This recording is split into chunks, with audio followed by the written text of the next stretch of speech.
അത്യാവശ്യം നല്ല രീതിയിൽ എനിക്കിവിടെ ഡെൻഡ്രോബിയസിൻ്റെ സീഡ്ലിങ്സും പിന്നെ വാൻ്റെയൊക്കെ ഉണ്ട്.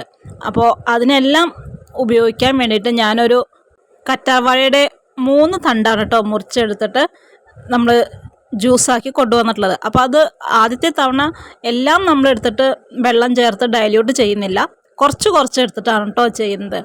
എന്നിട്ട് ഇതുപോലെ ഒരു 4-5 മിനിറ്റൊക്കെ ഒന്ന് നമ്മുടെ ഓരോ ചട്ടികൾ എടുത്തിട്ട് ഇങ്ങനെ മുക്കി വെച്ചിട്ട് ഒന്ന് മാറ്റിയെടുക്കുക. ഇതിപ്പോൾ എല്ലാവരും ചിന്തിക്കുന്നുണ്ടാവും, എന്തിനാണ് ഇങ്ങനെ മുക്കി വെക്കുന്നത്, അതിനകത്തേക്ക് ഒഴിച്ചു കൊടുത്തുവിടുന്നു. പക്ഷേ നമ്മുടെ ചട്ടിക്ക് ഹോളുകളുള്ള ചട്ടിയാണ് അല്ലേ.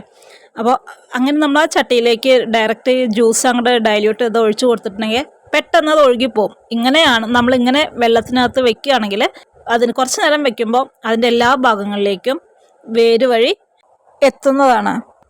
കറ്റാർവാഴയിൽ അടങ്ങിയിട്ടുള്ള vitamin A, B, C, folic acid തുടങ്ങിയവയൊക്കെ മൃതകോശങ്ങൾ